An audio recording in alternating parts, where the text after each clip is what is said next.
আমাদের গন্তব্য নির্ধারণ করতে হবে, আমাদের কেন্দ্র কোনটি। মানব জাতির জন্য সবচেয়ে গুরুত্বপূর্ণ গন্তব্য আল্লাহ কেন্দ্রিক হতে হবে। তার উদ্দেশ্য, তার লক্ষ্য হতে হবে আল্লাহ সুবহানাহু ওয়া তাআলা এবং সর্বশেষ চূড়ান্ত নবী মুহাম্মদ সাল্লাল্লাহু আলাইহি সাল্লাম। আর বিশ্বাস করেন, আল্লাহ কেন্দ্রিক হলে আপনার নিজেকে অবহেলা করতে হবে না, পরিবারকে অবজ্ঞা করতে হবে না, আপনার সমাজকেও না। আল্লাহ কেন্দ্রিক হলে আল্লাহ বলেছেন নিজের যত্ন নাও, রাতে ঘুমাও। আল্লাহ বলেছেন পরিবারের দেখাশোনা করতে। পিতামাতার ব্যাপারে আল্লাহ বলেছেন সূরা ইসরা অধ্যায় 17 আয়াত 23 ও 24 যে আল্লাহ নির্দেশ দিচ্ছেন তাকে ছাড়া কারো ইবাদত করবে না, পিতামাতার সাথে সদ্ব্যবহার করবে, যদি তাদের একজন বা উভয়ই বার্ধক্যপরিণত হয় বিরক্তি প্রকাশ করবে না, এমনকি শব্দটা করবে না। বিনীতভাবে কথা বলো, দয়ার ডানা মেলে দাও, আর দোয়া করো হে আল্লাহ তাদের অনুগ্রহ করো যেভাবে তারা আমাকে শৈশবে লালন করেছেন। তার মানে যদি আল্লাহ কেন্দ্রিক হন, পিতামাতাকে ভালোবাসতে হবে, সম্মান করতে হবে, মান্য করতে হবে। যদি তারা আল্লাহ এবং রাসূলের বিরুদ্ধে যায় সেক্ষেত্রে মানবে না, তারপরও ভালোবাসা সহানুভূতি থাকতে হবে। সূরা লোকমান অধ্যায় 31 আয়াত 14 এবং 15। যদি আল্লাহ কেন্দ্রিক হন তার মানে এই না যে স্ত্রীর খোঁজ খবর নেবেন না। একটা হাদিস আছে প্রিয় নবীজি মুহাম্মদ সাল্লাল্লাহু আলাইহি সাল্লামের, আহমদ ইবনে হাম্বল, হাদিস নাম্বার 7396। আমাদের নবীজি মুহাম্মদ সাল্লাল্লাহু আলাইহি সাল্লাম বলেছেন মুমিনদের মাঝে সেই সবচেয়ে উত্তম যে তার পরিবারের সাথে ভালো, বিশেষ করে স্ত্রীর সাথে। আল্লাহ কেন্দ্রিক হলে পরিবারকে অবহেলা করতে হবে না, সমাজকে অবহেলা করতে হবে না। আল্লাহ বলেন সূরা মাউন অধ্যায় 107 আয়াত 1 থেকে 7 যে প্রতিবেশীর হক আদায় করো, প্রতিবেশীকে সাহায্য করো। প্রিয় নবী মুহাম্মদ সাল্লাল্লাহু আলাইহি সাল্লাম বলেছেন, এই হাদিসটা আছে সহিহ বুখারীতে ভলিউম 1 বুক অফ ফেথ হাদিস নাম্বার 13 যে সে কখনোই পূর্ণ মুমিন নয় যদি তার ভাইয়ের জন্য তা পছন্দ না করে যা সে নিজের জন্য করে থাকে। তার মানে অন্যদেরও দেখাশোনা করতে হবে। তাই আল্লাহ কেন্দ্রিক হওয়া মানে এই না যে সবকিছুকে অবহেলা করে ভিখারির মতো জীবনযাপন করতে হবে।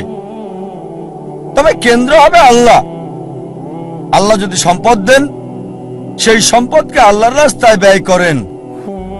আল্লাহ সুনাম দিলে আল্লাহর রাস্তায় সেটা ব্যয় করতে হবে। আল্লাহ আপনাকে গুণ দিলে, আল্লাহ আপনাকে অনুগ্রহ দিলে আল্লাহর রাস্তায় সেটাকে ব্যয় করেন।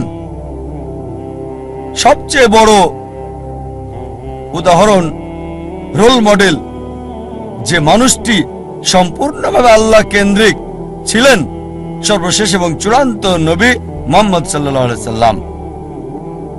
আমাদের প্রিয় নবী মুহাম্মদ সাল্লাল্লাহু আলাইহি সাল্লাম সবচেয়ে বড় উদাহরণ। তিনি সবকিছুতে আল্লাহ কেন্দ্রিক ছিলেন।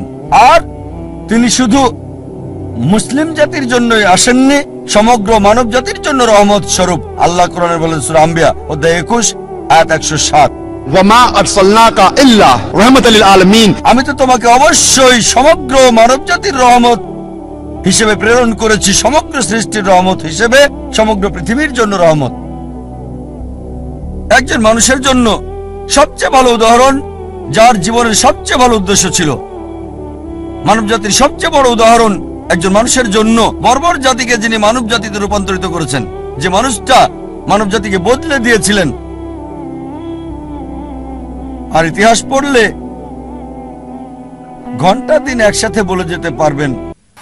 মুসলিমরা কি বলছে সেটা বাদ দেন, নবীজি মুহাম্মদ সাল্লাল্লাহু আলাইহি সাল্লাম সম্পর্কে শত শত অমুসলিমের কথার উদ্ধৃতি দিতে পারবেন যারা নবীজির প্রশংসা করেছেন।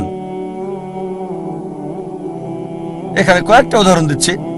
জর্জ বার্নার্ড শ, তিনি বলেছেন মুহাম্মদ সাল্লাল্লাহু আলাইহি সাল্লাম সম্পর্কে যে আমি তার সম্পর্কে পড়েছি, মানে নবী মুহাম্মদ সাল্লাল্লাহু আলাইহি সাল্লাম, আর আমার মতে নিরপেক্ষ অবস্থান থেকে বললে তাকে মানবতার রক্ষাকারী বলা উচিত।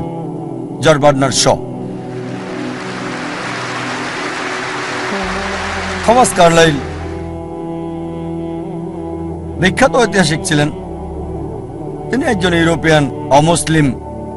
তার লেখা একটা বই হিরোজ অ্যান্ড হিরো ওয়ারশিপ, তিনি বীরদের ইতিহাস তুলে ধরেছেন। আর 1 নম্বর হিরো, একজন বীর নবী, তিনি ঈসা আলাইহিস সালাম ছিলেন না, তিনি মুসা আলাইহিস সালাম ছিলেন না, দাউদ আলাইহিস সালাম ছিলেন না, সুলাইমান আলাইহিস সালাম ছিলেন না, তিনি ছিলেন মুহাম্মদ সাল্লাল্লাহু আলাইহি সাল্লাম। চিন্তা করেন, থমাস কার্লাইল একজন ইউরোপিয়ান, একজন খ্রিস্টান, তিনি 1 নম্বর বীর নবী হিসেবে রেখেছেন নবী মুহাম্মদ সাল্লাল্লাহু আলাইহি সাল্লামকে। আমরা লামার্টিনের কথা বলতে পারি। লামার্টিন ছিলেন বিখ্যাত ঐতিহাসিক, তিনি ফরাসি, বই লিখেছেন দ্য হিস্টোরি অফ দ্য টক্স। তিনি লিখেছেন, যদি উদ্দেশ্যের মহানুভবতা, সামর্থ্যের সীমাবদ্ধতা আর অসাধারণ ফলাফল, এই 3টি বিষয় একজন ব্যক্তির মহত্ব নির্ণয়ের মাপকাঠি হয়, আধুনিক ইতিহাসে কাউকে পাওয়া যাবে না যে নিজেকে তুলনা করবে নবী মুহাম্মদ সাল্লাল্লাহু আলাইহি ওয়াসাল্লামের সাথে। উদ্দেশ্যের মহানুভবতা, সামর্থ্যের সীমাবদ্ধতা আর অসাধারণ ফলাফল, এই 3টি বিষয় হচ্ছে একজন মানুষের মহত্ব যাচাইয়ের মাপকাঠি। মানব ইতিহাসে এমন কাউকে দেখি না, আধুনিক ইতিহাসে, যে মুহাম্মদ সাল্লাল্লাহু আলাইহি ওয়াসাল্লামের কাছাকাছি যাবে। তারপর আরো লিখেছেন, মানব জাতির সকল গুণাবলীতে কোন মানুষই নিজেকে নবী মুহাম্মদ সাল্লাল্লাহু আলাইহি ওয়াসাল্লামের সাথে তুলনা করতে পারবে না। মাইকেল এইচ হার্ট, বিখ্যাত ঐতিহাসিক, একটা বই লিখেছেন, মানব ইতিহাসে সবচেয়ে প্রভাবশালী 100 ব্যক্তি, আদম আলাইহিস সালাম থেকে শুরু করে বর্তমান সময় পর্যন্ত, আর 1 নম্বর অবস্থানে রেখেছেন নবী মুহাম্মদ সাল্লাল্লাহু আলাইহি ওয়াসাল্লামকে। মানব ইতিহাসে সবচেয়ে প্রভাবশালী মানুষ আদম আলাইহিস সালাম থেকে শুরু করে বর্তমান পর্যন্ত নবী মুহাম্মদ সাল্লাল্লাহু আলাইহি ওয়াসাল্লাম। আর লিখেছেন তিনি, আমার পছন্দ মুহাম্মদ সাল্লাল্লাহু আলাইহি ওয়াসাল্লামকে 1 নম্বরে রাখা দেখে অনেক মানুষই এটা মানতে চাইবেন না, অনেকেই স্বীকার করতে চাইবেন না, অনেক মানুষই এটা মানতে চাইবেন না। তবে যে কারণে আমি নবী মুহাম্মদ সাল্লাল্লাহু আলাইহি ওয়াসাল্লামকে 1 নম্বরে রেখেছি, তা হলো তিনি ইতিহাসের একমাত্র ব্যক্তি যিনি ধর্মীয় ক্ষেত্রে সফল মানুষ ছিলেন, পাশাপাশি অন্যান্য ক্ষেত্রেও।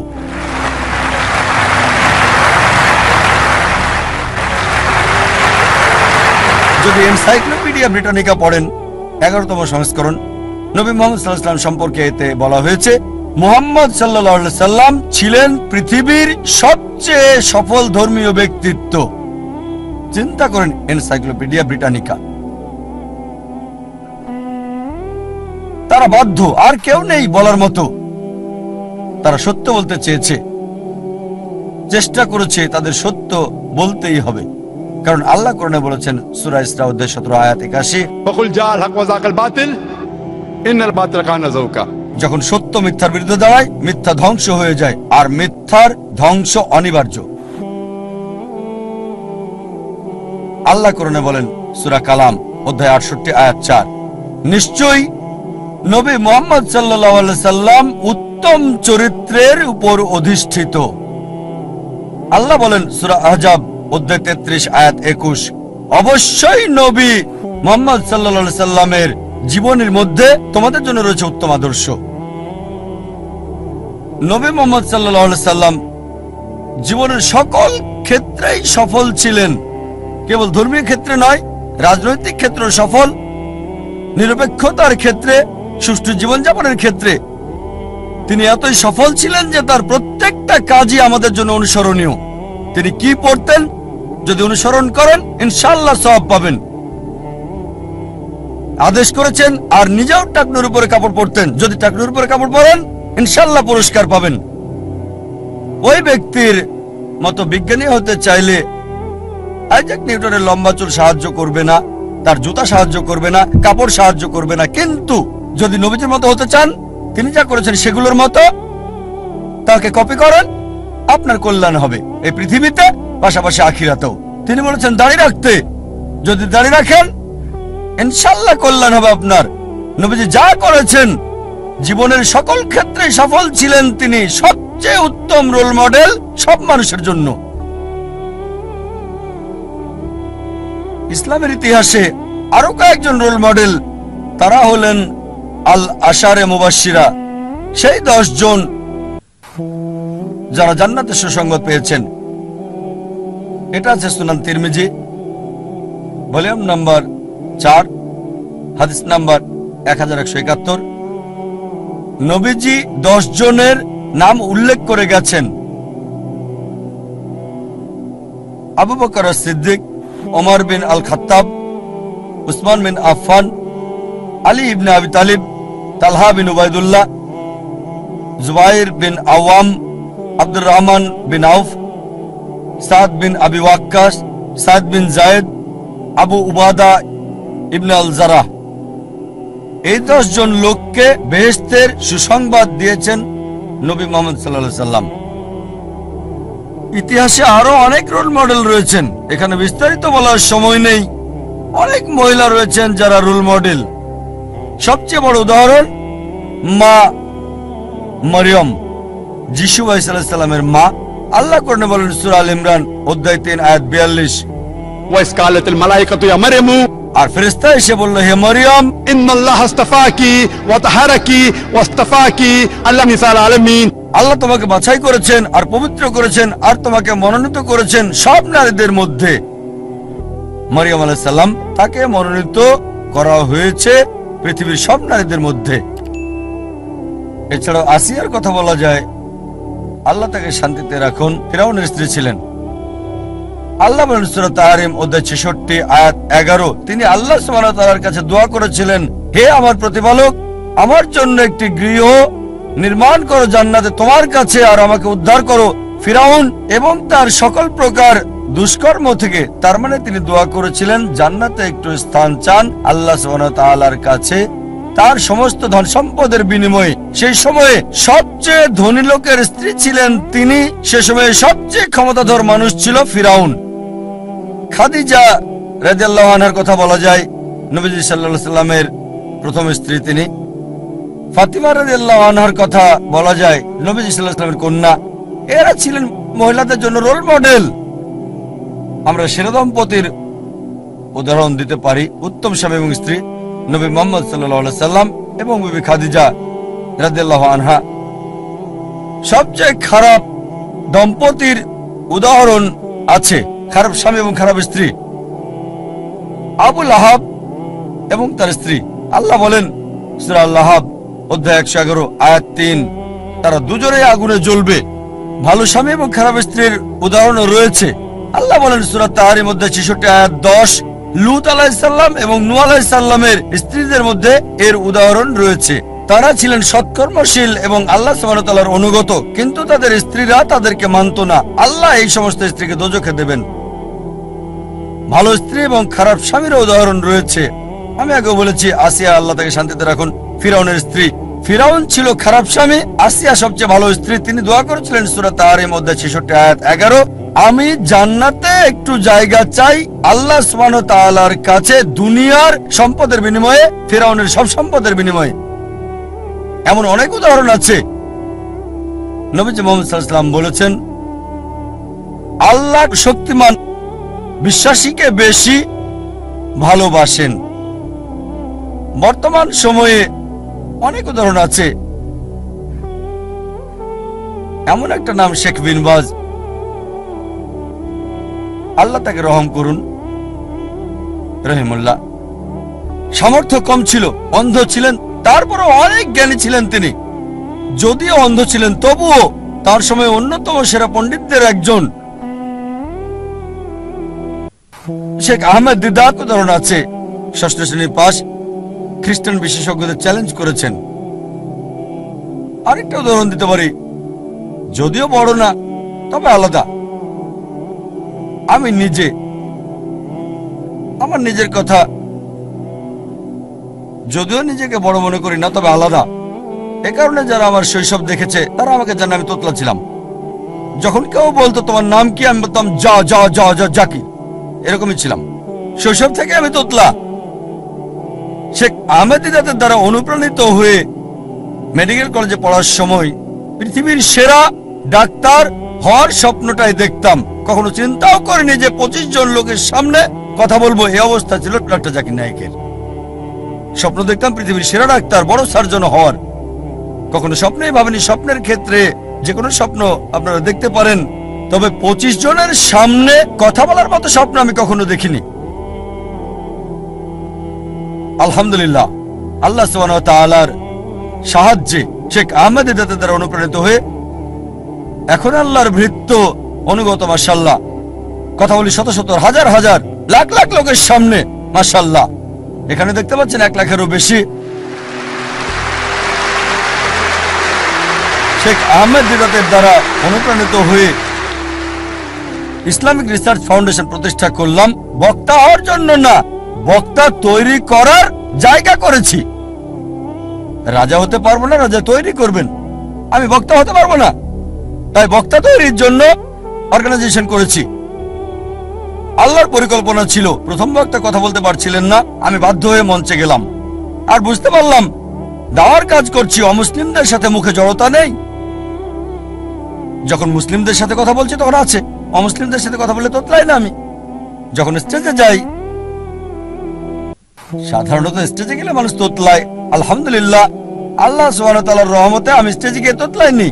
তিনি দয়া করেছেন, আমাকে শরীরের ডাক্তার না করে আত্মার ডাক্তার করেছেন। আর শেখ আহমেদ দিদাত, আমি তাকে বললাম, আঙ্কেল, 1987 সালে প্রথম দেখা করি। আমি তার ড্রাইভার ছিলাম, চালক। যেখানে যেতেন আমি নিয়ে যেতাম যাতে সময়টা বেশি পাই। বললাম, আঙ্কেল, আপনি কেন এত এগ্রেসিভ? তিনি বললেন, বাবা, আমি এগ্রেসিভ না, আমি মিলিট্যান্ট। মিলিট্যান্ট। শয়তানের সাথে দুই ভাবে যুদ্ধ করা যায়, পানি দিয়ে অথবা আগুন দিয়ে। আমি আগুন বেছে নিয়েছি। এটা ছিল তার উত্তর। আমি যখন দেওয়া শুরু করলাম, তার ম্যাটেরিয়াল ব্যবহার করতাম, তবে নরম হয়ে থাকতাম, খুব নরম, খুব দয়ালু। কোনো ফলাফল নাই। মেডিকেল কলেজে দাওয়া দিতাম, তারপর মিলিট্যান্ট হলাম। শেখ দিদাতের চেয়ে বেশি মিলিট্যান্ট। হায় আল্লাহ, কি পেলাম! মুসলিম বন্ধুরা সব দৌড়িয়ে পালিয়ে যেত, আর আমি অমুসলিমদের সাথে একা। মিলিট্যান্ট হওয়ার একই ফলাফল পেলাম। মাশাআল্লাহ, আল্লাহ আমাকে পথ দেখিয়েছেন। স্টেজে এসে আমি নরম হয়ে যাই, এত নরম হই যে প্রশ্নকারীরা গালমন্দ করলে আমি হাসতাম। শেখ আহমেদ দিদাত আমাকে দিলেন টাইটেল। প্রথমে দিলেন দিদাত প্লাস, তারপর আবার যখন দেখা হলো, বাবা, তারা তোমাকে গালমন্দ করছে, অভিশাপ দিচ্ছে, তুমি হাসছো, আবার টাইটেল দিলেন। আমার যা করতে লেগেছে 40 বছর, তুমি তা করে ফেলেছো 4 বছরে। আর আলহামদুলিল্লাহ, যদি আমার ব্যাপারে দেখেন, আমার পছন্দটা, আমি এমন লোক যে সব সময় চেয়েছি সেরাটা, কখনোই 2 নাম্বারটা চাইনি, সেরাটা। শৈশব থেকে সেরাটা বাছাই করেছি। এখন আমি আমার আকাঙ্ক্ষাকে আল্লাহ সুবহানাহু ওয়া তাআলার দিকে ফিরিয়েছি। একেবারে সেরা ক্যামেরাটা চেয়েছি, সেরা যন্ত্রপাতি, সবচেয়ে ভালো পরিবেশ আল্লাহর বার্তা প্রচার করার জন্য সেরা কনফারেন্সটা করতে চেয়েছি। এই কারণে এই কনফারেন্স আমরা এখানে করছি। ধরেন গ্র্যামি অ্যাওয়ার্ডস এবং অস্কার অ্যাওয়ার্ডস, এদের উদ্দেশ্যটা হারাম, তবে তাদের প্রযুক্তি প্রশংসা করার মতো। বললাম, কেন আমরা করতে পারবো না আল্লাহ সুবহানাহু ওয়া তাআলার জন্য? উদ্দেশ্য ভিন্ন, আল্লাহ সুবহানাহু ওয়া তাআলাকে খুশি করা। পৃথিবীকে দেখাতে চাই যে আমরা মুসলিমরাও আলহামদুলিল্লাহ করতে পারি। এমন না যে এগুলো ছাড়া দেওয়া হবে না, হবে। আমরা দেখাতে চাই যে আমরা আল্লাহ সুবহানাহু ওয়া তাআলার জন্য সেরাটা চাই, সবচেয়ে ভালো অফিস করতে চেয়েছি। এজন্য সবচেয়ে ভালো অফিস করেছি, ব্যবহার করেছি ইটালিয়ান মার্বেল। আমার অফিসে ইটালিয়ান মার্বেল, ইসলামিক রিসার্চ ফাউন্ডেশনে আমার বাড়িতে ইটালিয়ান মার্বেল নাই। কেন? যে স্থানে মানুষ আল্লাহ সম্পর্কে জানতে আসে, তাদের সেরাটা দিতে চেয়েছি।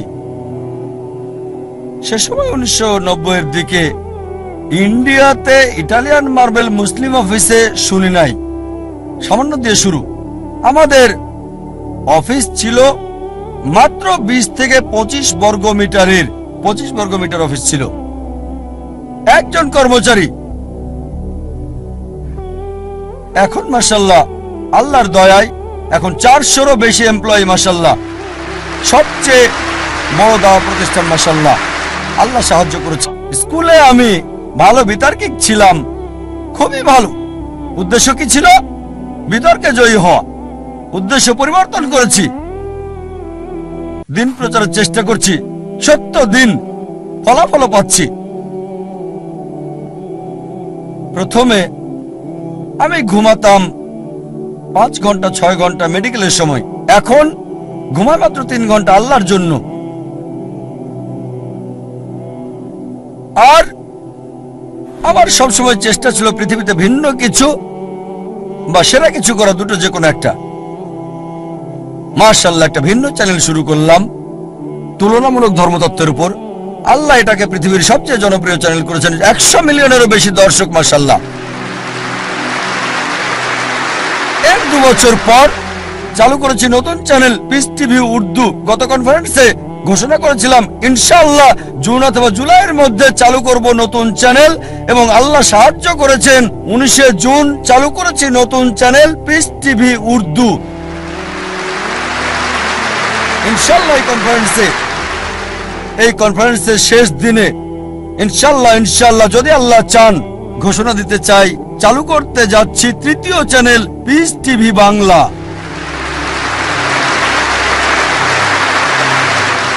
কারণ বাংলা ভাষা মাশাআল্লাহ শত শত মানুষ বাংলায় কথা বলে, এটা দরকার। আমার ইচ্ছা সব ভাষায় এরকম ইসলামিক চ্যানেল চালু করা। তবে আল্লাহ যদি চান রমজানের পর ইনশাআল্লাহ আগামী বছর 2010-এ ইনশাআল্লাহ যদি আল্লাহ চান, আল্লাহ যদি সাহায্য করেন, আল্লাহর সাহায্যে 3য় চ্যানেল চালু করব পিস টিভি বাংলা ইনশাআল্লাহ। আরেকটা আশা ছিল চ্যানেলের পাশাপাশি একটা স্থান থাকবে যেখানে মানুষকে জীবনের আসল লক্ষ্যের শিক্ষা দেওয়া হবে। তাই স্কুল চালু করেছি, ইসলামিক ইন্টারন্যাশনাল স্কুল। উদ্দেশ্য আল্লাহ সুবহানাহু ওয়া তাআলার সন্তুষ্টি। আল্লাহকে খুশি করার মধ্য দিয়েই দেখবেন আল্লাহ আখিরাত এবং দুনিয়াতেও পুরস্কার দান করবেন। এই ইচ্ছা নিয়েই স্কুল চালু করেছি যে ইনশাআল্লাহ ইসলামিক ইন্টারন্যাশনাল স্কুলের প্রত্যেকটা ছাত্র, বোম্বেতে 400-রও বেশি, চেন্নাইয়ে 250-এর বেশি, ইনশাআল্লাহ তাদের সবাই 100 গুণ বেশি ভালো পাবে শিক্ষা এবং পরিবেশ জাকির নায়েকের চেয়ে। এটা আল্লাহর হাতে, তিনি জাকির নায়েক বানাবেন কি তারও বেশি। তবে আমাদের উদ্দেশ্য তাদের ভিত্তি করে দেওয়া, ফাউন্ডেশন দেয়া, যেখানে 100 গুণ ভালো সেবা পাবে, ট্রেনিং পাবে, ভিডিও পাবে, পরিবেশ জাকির নায়েকের চেয়ে। এটা আল্লাহর হাতে, তিনি বানাবেন কিনা। একটা উদাহরণ দিচ্ছি আমি। আমার ছেলে ফারিক নায়েক, আপনারা চেনেন মাশাআল্লাহ। আপনাদের বলেছিলাম গতকালের আগের দিনের লেকচারে, আমি ভাষা হিসেবে আরবি জানি না। আমি বলেছি আমার ছেলেকে আরবি শেখাবো ইনশাআল্লাহ। লুগা ফুসা স্কুলের সব ছাত্রকে শিখিয়েছি মাশাআল্লাহ। আমার ছেলে যখন স্কুল শুরু হয় মাশাআল্লাহ সে ছিল সেরা খেলোয়াড়, ট্রফি পায়। 1 বার না, 2 বার না, 3 বার না, 4 বার না, টানা 5 বার পেয়েছে সে।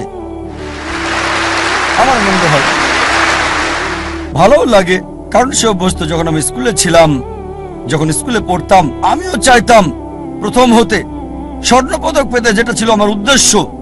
দেখবেন তরুণরা 100 মিটার দৌড়ে প্রথম হয়, স্কুলে কখনো গোল্ড মেডেল পাইনি। যখন কলেজে গেলাম তখন মাশাআল্লাহ বুঝতে পারলাম যে আমি বড় দৌড়বিদ, আর গোল্ড মেডেলও পেলাম মেডিকেল কলেজে 10 কিলোমিটার। তখন আমার মনে হলো গোল্ড মেডেল অপ্রয়োজনীয়, ভালো দেখতে, ভালো গোল্ড মেডেল আসলে কি 10 কিলোমিটার লোকজন দেখে আসলে বড় কিছু না। তারপর শেখ আহমেদ দিদাতকে দেখলাম, এই মানুষটি আমার লক্ষ্য কেন্দ্র পরিবর্তন করেছে। আর এভাবে মাশাআল্লাহ তিনি আমাকে বললেন, বাবা আমি খ্রিস্টান ধর্ম এবং ইসলামের উপর গবেষণা পড়াশোনা করেছি, তুমি অন্যগুলো পড়ে দেখো। খ্রিস্টান ধর্মের সবকিছু প্লেটে সাজানো খাবার মতো, শেখ দিদাত এগুলোকে পাত্রে সাজানো খাবার মতো করে রেখেছে, কেকের মতো। আহমেদ দিদাতের বই পড়লে পোপদের সাথে বিতর্ক করতে পারবেন। তারপর আমি হিন্দু ধর্ম, শিখ ধর্ম, জৈন ধর্ম, বিজ্ঞান, অন্যান্য বিষয়ে পড়লাম। মাশাআল্লাহ শেখ দিদাতের লেকচার দর্শক দেখে অভিভূত আমি। সবচেয়ে বেশি দর্শক হয়েছিল বার্মিংহামে, 12,000 মানুষ ছিল। মাশাআল্লাহ, আল্লাহ সুবহানাহু ওয়া তাআলা মাশাআল্লাহ তিনি রাস্তা খুলে দিয়েছেন। আল্লাহর সাহায্যে মাশাআল্লাহ আমার ছেলে কোরআনে হাফেজ হয়েছে 13 বছর বয়সে। একটা ব্যতিক্রম, 1 বছরে সপ্তাহে 5 দিন, অসাধারণ। লোকজন বলে জাকির ক্রেজি, প্রতিদিন 1 ঘন্টা, সপ্তাহে 5 দিন, বছরে 9 মাস, অসম্ভব। আমাদের স্কুলের অধিকাংশ ছাত্রছাত্রী 2.5 বছর থেকে 4 বছরে হেফজ শেষ করে, তাদের মধ্যে একজন আমার ছেলে। তারপর সে ব্ল্যাক বেল্ট পেল তাইকোন্ডোতে।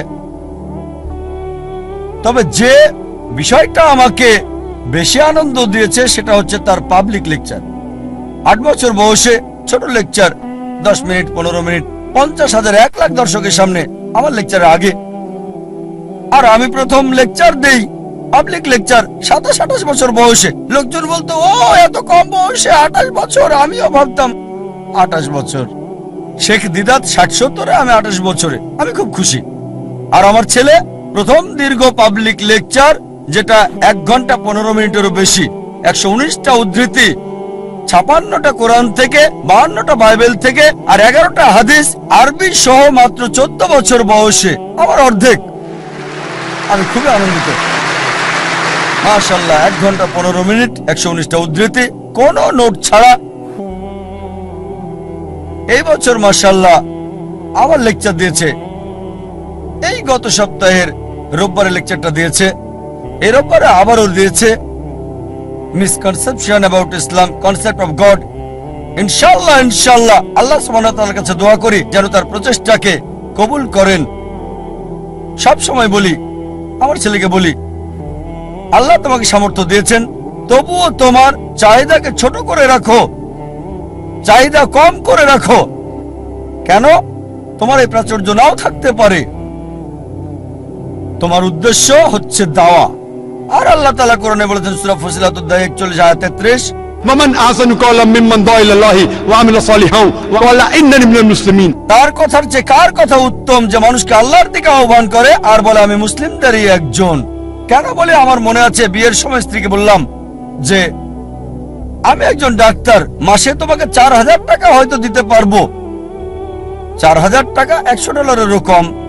আমি 4,000 টাকা প্রতি মাসে দিতে পারবো। যদি বিয়ে করতে চাও তাহলে আমাকে বিয়ে করতে পারো।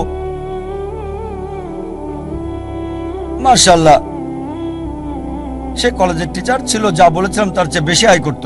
সেও দায়ী ছিল। মাশাআল্লাহ, তাই ছেলেকে বলি চাহিদা কম করে রাখতে। যেমন যদি ফ্লোরে ঘুমিয়ে অভ্যস্ত থাকে, সমস্যা মোকাবেলায় যদি আত্মত্যাগ করতে হয়, তাহলেও দাওয়া চালিয়ে যাওয়া সহজ হবে। বিলাসিতায় অভ্যস্ত থাকলে আর প্রাচুর্য শেষ হয়ে গেলে তোমার দাওয়ার কাজ চালিয়ে যেতে পারবে। মাশাআল্লাহ আমি দেখেছি আমার ছেলে 7 স্টার হোটেলে ফ্লোরে শুয়ে ঘুমিয়েছে। অল্প বয়সে শিক্ষা দিতে হয়, সংগ্রামের মোকাবেলা করতে শিখবে।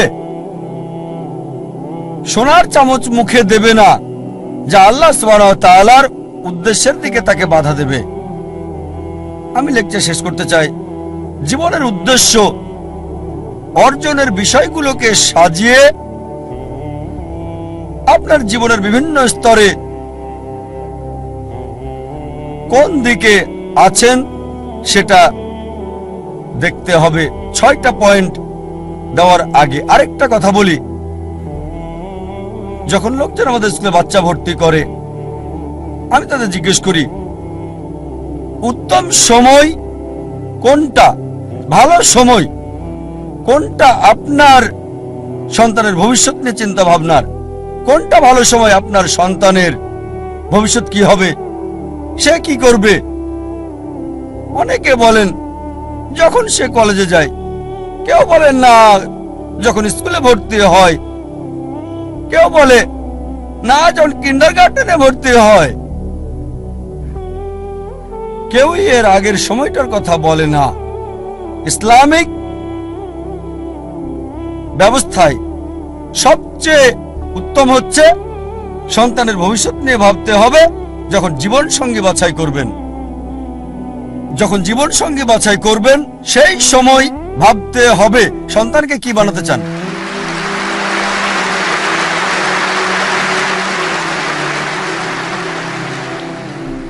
কারণ তার মা, বাবা, পিতামাতা তাদের আসল শিক্ষক। প্রথমে আপনাকে ভাবতে হবে, সেটা আসল সময়। আপনাকে সন্তানের ভবিষ্যৎ নিয়ে ভাবতে হবে। জীবনের উদ্দেশ্যগুলো সংক্ষেপে বলছি, যা একজন মানুষকে ভাবতে হয়। 1 নাম্বার হচ্ছে যখন শিক্ষা দেবেন দেখতে হবে কোন প্রতিষ্ঠানে পড়াচ্ছেন। স্কুল, কলেজ, যেটা দুটোরই সুযোগ সৃষ্টি করবে আখিরাত এবং দুনিয়া। শুধু এই দুনিয়ার ডিগ্রি আপনাকে সাহায্য করবে না। এমন একটা স্কুলে দেন যেখানে দুনিয়া এবং আখিরাত দুটোই হয়। আর ইনশাআল্লাহ এই উদ্দেশ্য নিয়ে শুরু করেছে ইসলামিক ইন্টারন্যাশনাল স্কুল। আর যদি আল্লাহ চান আমাদের স্কুলের আরো শাখা বাড়ানো হবে। দ্বিতীয় হচ্ছে দেখবেন তার বন্ধুদেরও যেন একই জীবনের উদ্দেশ্য থাকে। বন্ধু হতে হবে ইসলামিক। যখন বড় হয় এমন প্রতিষ্ঠানে যোগ দেবে যার লক্ষ্য এবং উদ্দেশ্য কোরআন এবং সহিহ হাদিসের ভিত্তিতে। ইসলামিক প্রতিষ্ঠানে যোগ দিন, তবে যুক্ত হওয়ার আগে দেখবেন সেই প্রতিষ্ঠান আল্লাহ সুবহানাহু ওয়া তাআলার কোরআনের নির্দেশ এবং নবী মুহাম্মদ সাল্লাল্লাহু আলাইহি সাল্লামের কথা মেনে চলছে কিনা। চতুর্থ হচ্ছে যখন পেশা বাছাই করবেন, আল্লাহ বলেন সূরা আল ইমরান অধ্যায় 3 আয়াত 104, তোমাদের মধ্যে যারা ভালো কাজ করার জন্য অন্যকে আদেশ করবে, মন্দ কাজে নিষেধ করবে, আর তারাই মূলত সফল কাম। আল্লাহ বলেন সূরা ফুসিলাত অধ্যায় 41 আয়াত 33, ومن أحسن قولا ممن دعا إلى الله وعمل صالحا وقال إنني من المسلمين। তার কথার চেয়ে কার কথা উত্তম যে মানুষকে আল্লাহর দিকে ডাকে, সৎকর্ম করে আর বলে আমি মুসলিম। এমন পেশা বাছাই করতে হবে যেটা আল্লাহ সুবহানাহু ওয়া তাআলার দিকে নিয়ে যায়। আল্লাহ সুবহানাহু ওয়া তাআলার বার্তা পৌঁছে দেয়া তার চেয়ে আর কখনো কোনো ভালো পেশা হতে পারে না। 5 নম্বর, একই উদ্দেশ্য আছে এমন জীবন সঙ্গী বাছাই করতে হবে। একই লক্ষ্য আল্লাহ এবং তার রাসূল, আল্লাহ কেন্দ্রিক। আর 6 নম্বর পয়েন্ট কোরআনের আয়াত দিয়ে আলোচনা শেষ করতে চাই। সূরা আনাম অধ্যায় 6 আয়াত 162 বলা হয়েছে, إن صلاتي ونسكي ومحياي ومماتي لله رب العالمين। আমার নামাজ, আমার কুরবানি, আমার জীবন, আমার মৃত্যু আল্লাহর জন্য, বিশ্ব ব্রহ্মাণ্ডের মালিকের জন্য। ওয়া আখিরু দাওয়ানা আলহামদুলিল্লাহি রাব্বিল আলামিন।